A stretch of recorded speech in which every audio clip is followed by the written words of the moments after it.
like contrast and like inspire players to like craft their own underground adventures and build underground. And one thing we have done to like fulfill this pillar is that we have added new cave biomes, and one of them is the lush caves.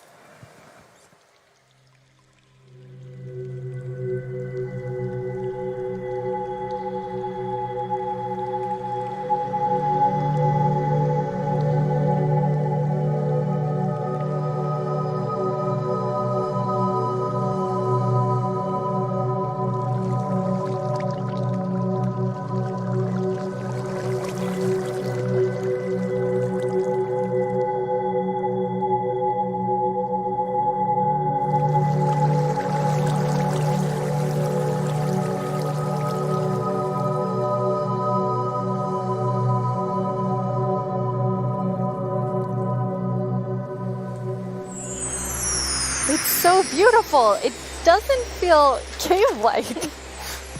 Yeah, I mean, we wanted to make sure that, of course, in Minecraft, all the original caves, you know, they're pretty much the same. There's not much variation in terms of vegetation or different features inside of it. So for this, we wanted something which is a bit more like light and lush and actually has vegetation. And I mean, I think it looks amazing. It's gorgeous. What was the inspiration behind it? So we were thinking about, okay, so how should it feel when you are in a lush cave? And we wanted to be like, so you feel like very tiny inside like a big garden or big forest. So like when you look up, it's actually like vegetation above you, it's vegetation around you. And one source of inspiration we had is actually a Swedish painter called John Bauer, because in his paintings it's always, or often at least, like a tiny character, and then it's like huge forest, and you see like the bottom of the trees because the vegetation is like so big compared to the character. And you're adding so many new plants in the lush caves. Yes, so I don't know if you saw, but there was this new tree that was actually above on the overworld, and this is called an azalea tree. So it's a unique type of tree that it'll be easy to spot for players, and if you actually find this and start going down its roots, you will find a lush cave there. So this is another part of adding strategy to mining, where, you know, there are certain landmarks which will allow you to understand what you're doing in the game. That's cool. And another one of the new blocks is a block called Spore Blossom. And it's that, you maybe saw it in the video, it's a big pink flower that you find in the roof of the lush cave. Be easy to spot for players. Particles and from if you that actually flower, find this, but it will also actually feel like a big volume around it with particles. So it's similar to the particles that we added to the nether biomes in the nether update. But the cool thing here is that you can move the flower if you want to and get these particles anywhere you want in your world. So you can actually be very creative with that. That's so awesome. And the lush caves have a real glow to them from one of the plants. Yes. So there are vines in the lush caves, and they have glow berries on them, and these are actually a light source. And you can also pick them and eat them if you want to. Nice. Yes. And another plant we actually have is the drip leaf plant. And you could actually see that they can kind of grow from like water or anywhere else. And they grow quite tall, but they have like a little plant on the top that you can actually hop onto. So the idea of the mechanic behind it is that the leaf will actually tilt down when you stand on it too long. So this will actually make you fall through.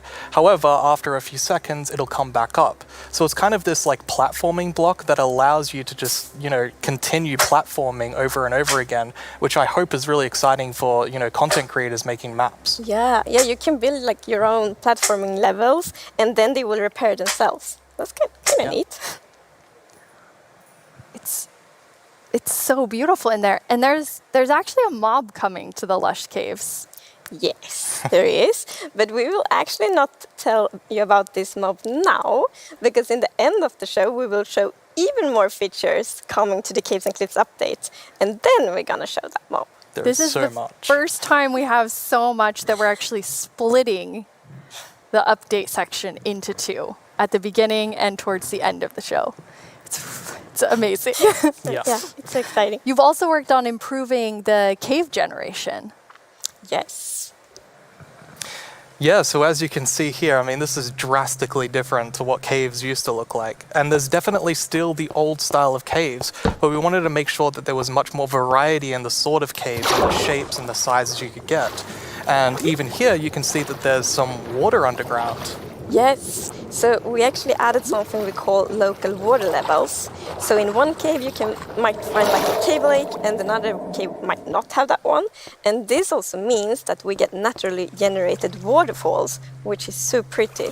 And it also kind of gives like new ways to traverse the underground. You can actually go cave rafting. Yeah, so you'll see in a bit that our player here will actually use a boat to raft. And that is just such an exciting opportunity to be able to traverse the caves in a very different way than you used to. Yeah, we were playtesting, and then one of the devs like, look at this, it's so fun, and all of us just started to go with the boat on the waterfalls. It was a lot of fun. So another thing to note here is that you could see that a lot of the ores were actually glowing. This is just for preview purposes. Ores aren't going to glow now. It's just that the caves tend to be quite dark, and we want to make sure that players can see the shapes of the cave. Now, will that only be for the like normal caves, or will this run across all of the new cave biomes? Yeah, so the really cool thing is that like the new cave shapes and sizes is completely independent from the new biomes. So that means that we have so much variation. Because, for example, a lush cave can, for example, generate, in a super narrow tunnel, but it can also generate in like a huge cavern, and that creates completely different atmospheres, but it's still the same biome. So we're really going to have lots of variation on the ground now. You've been calling two of the different cave types spaghetti and Swiss cheese? Like that's how varied the caves could be? Yes, I mean, there are so many different variables for how the variation works, and I mean, it has even more variation than the overworld itself. It's just crazy. It's a lot, yeah. Some of the caves, for example, have really cool pillars, and some are more like flat, some are tall. Lots of variation. Very nice. And you have another new cave biome to show us. Yes, so we have the Dripstone Caves biome. And whenever I think about the idea of a cave update, the image of stalagmites and stalactites comes into my head. But adding these are pretty difficult. It's a very unique shape that Minecraft isn't really accustomed to. But I think the way that the artist put it into Minecraft works quite well. And of course, there's some mechanics surrounding this. So you can see that someone destroyed the block up the top, and so the dripstone fell down. And also, unfortunately for this zombie here, if you fall on these dripstones, you will get hurt. Poor zombie. There's another interesting mechanic in the dripstone caves. Yes, so maybe you saw in the video that like from the stalactites, you could see that it was like dripping water. So actually, if you put a cauldron under a stalactite, it will fill up with water. So it's renewable water. And how do you remember which is stalactites and stalagmites? Well, that's a very good question. It has been very tricky to remember that, but I think I learned. So we actually, it's hold on tight to stalactite. I was going to say the wrong one. So stalactite is in the roof and stalagmite is on the floor. Perfect. Yeah. We've been practicing that, all of us. For a long time, like even. And you have something really amazing in this update for the sort of redstone engineers out there. Yes, so we've actually been thinking about this redstone block that lives in the deep dark, a new biome at the deepest depths of the world. We're not going to talk about this biome too much today, but we are going to show some of the blocks and maybe later a mob that comes from it. So if we look at the video, we can actually see that it's basically this growth, and this is called the skulk blocks. And one of the blocks is called the skulk sensor. This is the new redstone block. As you can see, when you place or destroy a block, or if you have footsteps, it'll actually detect the vibrations around and then emit a redstone signal. So this is going to be very interesting for redstone players. We even have a mechanic around it where you can actually use wool with wool occlusion to essentially prevent signals from being able to get into the skulk sensor. So let's take a look at that now.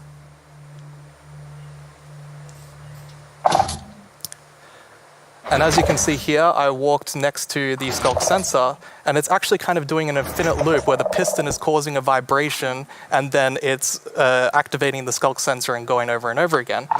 But here, I've actually put a wool block in between the piston, which prevents the signal from going to the skulk sensor. This can allow you to even do sort of directional skulk sensors where you can put wall blocks on each side and only allow it to detect vibrations in front of it. And vibrations can be so many different things. You know, it can be a snowball hit, it could be an arrow, it could be footsteps, it could be blocks, anything. So cool. Yeah.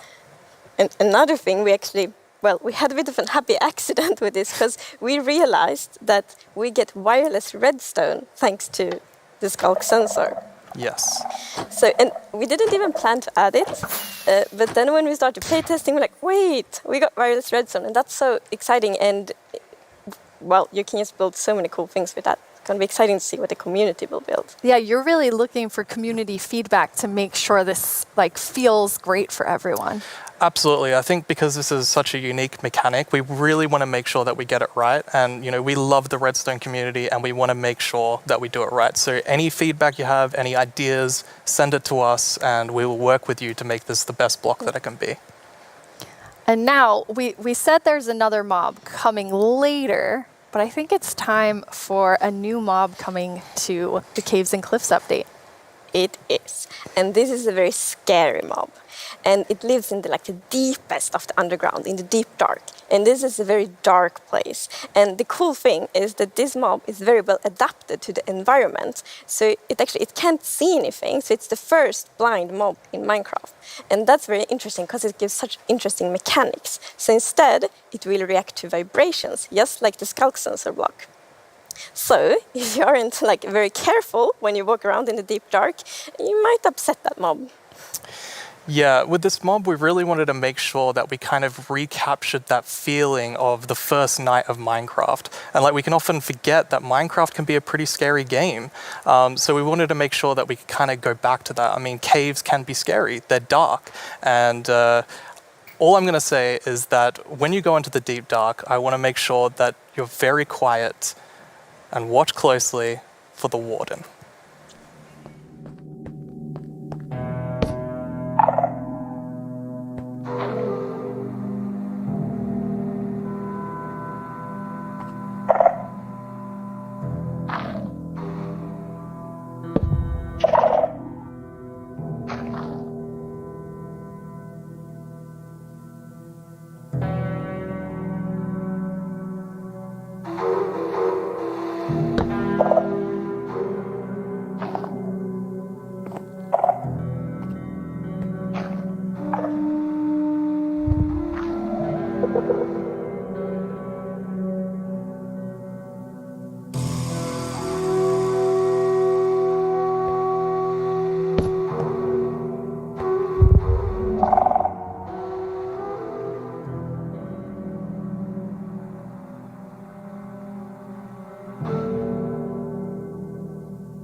What did we just see? It's a very different mob. I'm really excited for this because not only is it trying to be scary, we had to keep a balance to it. It was very challenging to design a mob like this.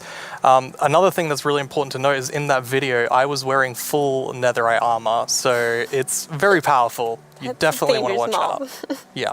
Which I think also is such an interesting gameplay, because if you want to, you can avoid it, but then you need to really be careful, sneak all the time to not make any kind of movement that it will detect. But that's a lot of fun and it's feels scary, but in the good way. And you wanted to kind of take everyone back to that first night experience with the Warden. Absolutely. I mean, I had such an amazing experience when I first played Minecraft. Like, it was terrifying listening to zombies underneath my house and in the caves, and hopefully we can bring that back to players, but, 10 years later. Yeah. But that would be just amazing, because you hear so many lovely first night stories. It's such a big thing, and I mean, I'm also very fond of my first night in Minecraft, so we hope to give that experience again. But you really balance sort of the look of it. It's like, it's almost cute, but also really, really terrifying. How did you decide? Yeah. We actually worked a lot on, how does scariness look in Minecraft? Because we wanted to be very scary, and we didn't want to take away from the scariness. But we felt, let's add some derpiness to it. So it's like a mix. So for example, we added the mouth. I love the mouth. And some actually reacted like, oh, it's so cute, which I think it's more scary, but I think we find like the perfect balance. Yeah, absolutely. It really has character. Yes, definitely. Well, you've been sitting up here. You just announced an update that everyone has been waiting for, and we actually have some tweets that have come in. Oh, That's awesome. Okay, that's amazing to see. So much excitement. Oh, even more tweets. So it's lovely.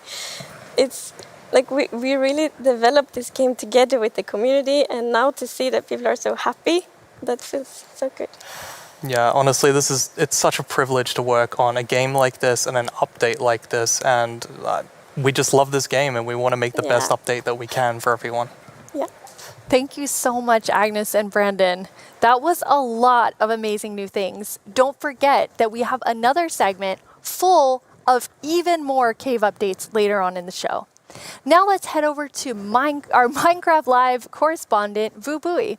I hear he has a first look at something you all voted into the game last year.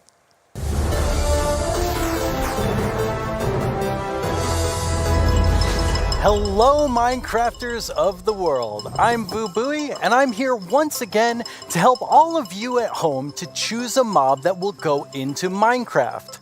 But first, we have a message from our good friend Max Brooks, author of our first Minecraft novel, with some exciting news. Hey, Minecraft community. It's Max Brooks, author of Minecraft: The Island.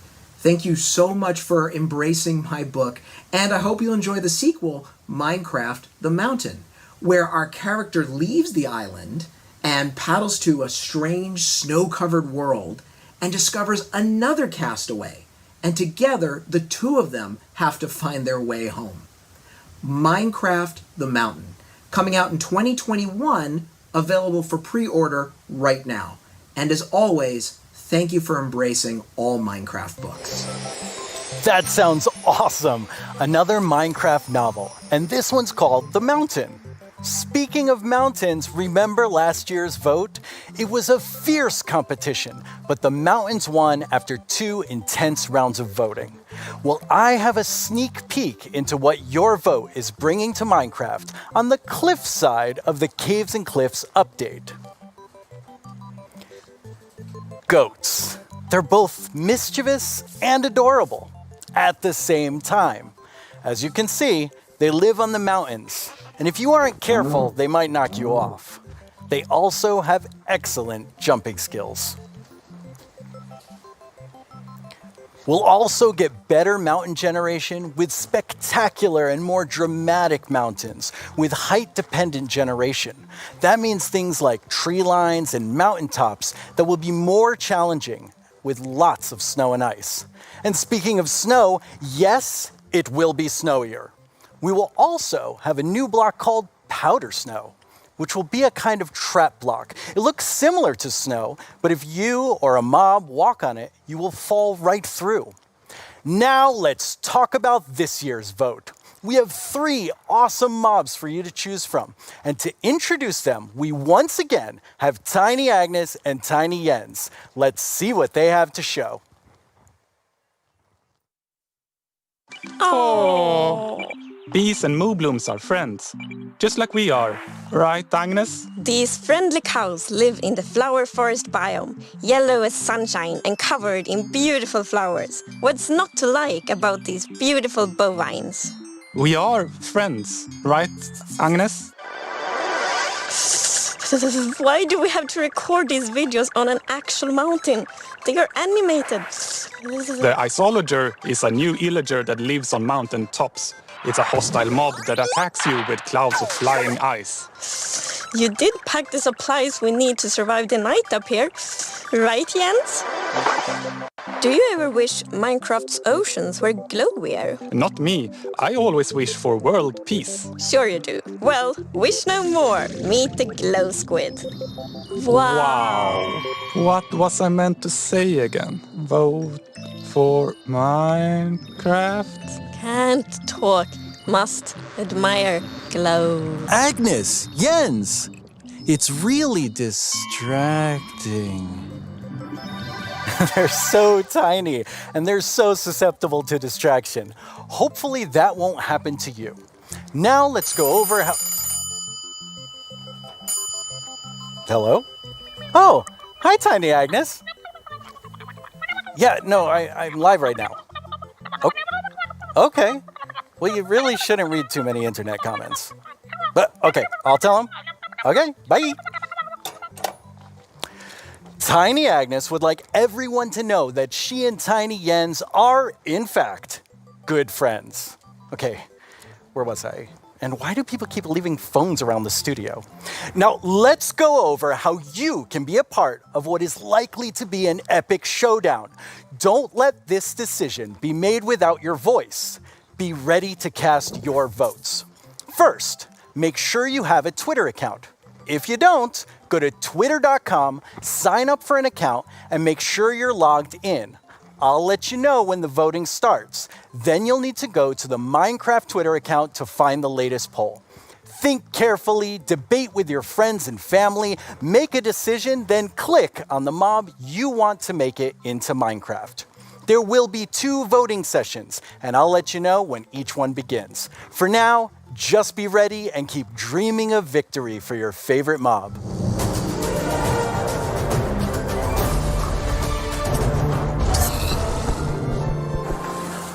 My name is Yesenia Cisneros, and I am the gameplay producer for Minecraft Earth. I am so excited to be a part of Minecraft Live this year and to share this wonderful experience with you, our amazing community. It's been so fun seeing what you've been doing with the game. I've seen lots of creation shared each week, and I wish I were that creative. I mean, wow. While everyone has been discovering new hobbies, I have been logging in each day to collect a new adventure crystal, which lets me play life-size adventures in augmented reality in various parts of my home. My dogs are very confused, to say the least. It seems like I'm not the only one who's been going on lots of adventures. We've had more than 5 million adventures played throughout early access. Holy moobloom, that is amazing! I've also been completing season and daily challenges to collect mobs, even more adventure crystals, and exclusive character creator items that can also be used in Bedrock. Sometimes, when the weather is just right in my house, lightning strikes and a new mob is made. Later this month, we have 2 new mobs joining Minecraft Earth, and I hear they're going to make quite a splash. Speaking of mobs, our beloved Moobloom from Minecraft Earth has a chance to be brought into vanilla. How cool is that? Now, I'm not going to tell you who you should vote for, but what I am saying is one of these mobs is definitely way more adorable than the rest, so choose wisely. In our last couple releases, you may have noticed that we added Slime Ball and Slime Blocks. With that, I'm super excited to let you know that we are adding pistons and sticky pistons to Minecraft Earth. Be on the lookout next week for a content update, and I can't wait to see the awesome creations you make with blocks, items, and now redstone contraptions. Our friends Mumbo Jumbo and Grian recently took a Minecraft Earth road trip and made their own awesome creations. Let's get a sneak peek at what they discovered. Hello everyone, my name's Mumbo, this is my friend Grian, and this is my 1974 VW bus. There's no air conditioning, there's no heating, there's no radio, There's no anti-locking brakes, no power steering. There's no seatbelt. I've owned it for about 4 years, and to be frankly honest, it's pants. Times were definitely different in the 1970s, so it's ridiculously slow, and it's definitely lacking some of the modern comforts you would usually expect to find in a car these days. We are embarking on a grand tour of England, going from the south coast up to Wales, and it's going to take us 3 whole days. I'll be honest, Graham, mate, would you class that as a grand tour? Well, yes, we have no radio, so it's going to feel a lot longer. But you see, this isn't a regular road trip in a rubbish old van, this is a Minecraft Earth road trip in a rubbish old van. With Minecraft Earth being a game you can play on the move, we thought we would travel to a bunch of different locations in the UK. Some of them are iconic, some of them just feel very Minecrafty, and some of them are barely linked to Minecraft at all, but we just really wanted to go to them, so we did. Oh, he took it out on the guy next to him. We also had a go at integrating Minecraft Earth with real life. Minecraft Earth Frisbee is a bit of a challenge. Sorry. Minecraft Earth Badminton can be quite dangerous to onlookers. Sorry, Josh. And real-life sand blocks are alarmingly difficult to construct. If I just film this angle, there we go, look, it's our sand block. All in all though, the road trip was a huge success and we had a lot of fun. You can expect to see the full-length episodes appearing on our channels very, very soon. Wow, it looks like Mumbo Jumbo and Grian had quite the Minecraft Earth adventures. At Mojang Studios, we've also been making more original content than ever before on our Minecraft YouTube channel. Our goal is to create shows that give you inside knowledge directly from our team. We're even giving away all of our secrets in a new series called How We Make Minecraft, which honestly feels sort of risky. And guess what? We have lots more awesome Minecraft content on the way.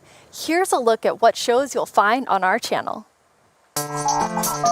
Here's 10 things you didn't know about it. Yo to the yo-yo. My name is Jens, I'm here. Wait, no! Stop!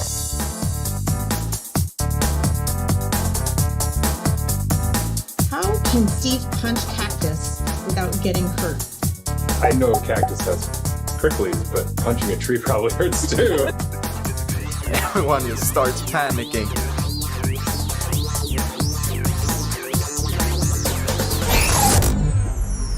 Please like and subscribe. I've always wanted to say that. But really, you should. It's good stuff. In 2017, you voted for the terror that is the Phantom, and I personally have not forgiven you for that. In 2018, the taiga won your vote with fantastic foxes. Last year, it was the mountains with our soon-to-be friends, the goats. What will you, the Minecraft community, do this year? Let's review our choices once more.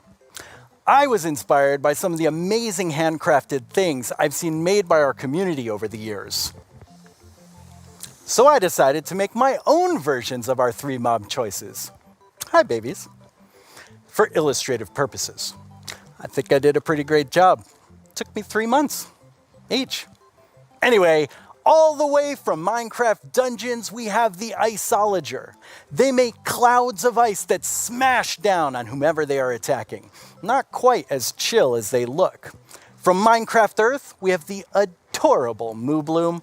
I hear they may come with a new flower, the Buttercup, and I'm pretty sure they'll be best pals with bees. Also from Minecraft Earth, the Glow Squid. As the tiny trio will surely attest, they sure are distracting to look at. The first voting poll is now live on the Minecraft Twitter account. Make sure you're logged in, go to the poll right now, and click the mob you want to win. We'll check back in before we start the second and final poll. Now, though, I'd like to welcome Laura to my desk to talk about the dungeoniest Minecraft game ever, Minecraft Dungeons. Hello, Laura. Hi, thanks for having me. Very excited that you're here. Nice. So what do you do at Mojang Studios? I am a game designer, which means I am the one that gets to decide how difficult the bosses are. So I'm sorry about that one. You can blame me for that. I think people will blame you for that. That's okay. While I have you here on the stage, which mob are you voting for? I think if I don't say I am voting for the Isolager, my team will kill me. So, but it's an amazing mob. It brings a lot of fun to Dungeons, and I think it will bring a lot of fun to Minecraft as well. Okay. I figured you would say that, but I had to ask. So tell me about the launch of Dungeons this year. Oh wow, that was quite the ride. It was such a crazy launch. I don't think anybody in the team expected to ever release a game from home. So we were all sitting in this like massive Teams call and like sharing streams with each other and sharing videos and comments from players, and it was very good. It was fun in a different way. What would you say was your favorite thing from the release? I think it was how people came together to play the game. It was very fun to see parents like show their children dungeon crawlers and children show their parents Minecraft. I don't know, it was very nice to see everyone just sit together and play and enjoy. That sounds wonderful. Yes. Well, let's take a look at what the community has done with what's come out so far. Yeah. Cannot actually believe that we like got close to the end and it was like, nope. Well, time to be blown up by more creepers. They absolutely hate you, these creepers. Oh yeah, Tom, you're welcome to join actually. あ、待って待って、結構減った結構減った。最後殴りに行っていい？お前おら！お前おら！ So the Village Merchant, a really cool merchant, simple, straightforward items, and definitely a nice addition to the game, a good replacement for the Wandering Trader. Now let's go check in with our friend the Blacksmith here. This is definitely something that I'm looking forward to because this is one of the coolest things that has possibly come to the game. Pô, tem que matar o maguinho. Ai, morri. Galera, me ajuda. Calma aí, vou te ressuscitar. Calma aí, eu vou dar cover aqui. Que isso, Davizinho já tá me ressuscitando. Oh boy, oh boy. Alright, I see what's going on here. I see what's going on here. Väldigt bra! Hazmat-suit! Hör du? Vänta tills jag har min raket du! Du ska få spö då! Nu jäklar ska ni få spö. Skya!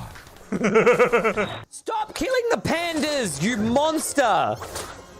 Stop killing the pandas! Oh, we have to save villagers! Our villager's right there. You are free, villager! You must find the caravan of other villagers. Ooh, I got invisibility potion. What is that? 와, 맵 엄청 많이 생겼네 이번에. 자, 크리프까지 깼고 늪지, 목장, 협곡, 레드스톤 광산? 여기 거의 끝판대장급 아니야? Holy smokes! Boom! You right? Yeah. I put my Dude, oh, look! There's a pig. What Kill the pig! Get the pig! Oh no! Red! Backwards! No! Oh god! That looks so fun. Yeah, it's so cool to see people have fun with the game. And it's fun to play and watch. Yes, I hope so at least. But this week, you also had another launch. Oh, this month it's been a crazy month. Like we haven't stopped doing things, I feel. We released first the Creeping Winter together with our new merchants and the new daily trials, which was awesome. I hope everyone loved it. We launched for xCloud, so now people can play on mobile, which is so fun. I really like that. And this week we just launched in China, so now we get to welcome our Chinese friends to the community, and I am super happy about that. That's really exciting. Well, now we have a question from the community for you. Right. ということで、私から質問です。マインクラフトダンジョンズをリリースされてから、開発者が想定していなかったファンの反応やゲームの仕様などありましたでしょうか？また、マインクラフトダンジョンズの今後について教えてください。今後、どのようなコンテンツがリリースされるのでしょうか？ぜひ教えてください。よろしくお願いします。Okay, he kind of snuck two questions into that. Yes, but they were great questions, and thank you for sending them. Regarding the first question, I think we were very excited to see how fast people found the secret mushroom level. Like, I was very confused about it as well, because we had worked very hard on making it very secretive and having little snippets of things everywhere, but players are so smart. They found it so fast. So if you haven't played the mushroom level, go check it out, because it's very fun. And the second question? Right. So that's what we are here to talk about today. We're going to talk about our upcoming DLC that we prepared with our friends at Double 11, and that's called the Howling Peaks.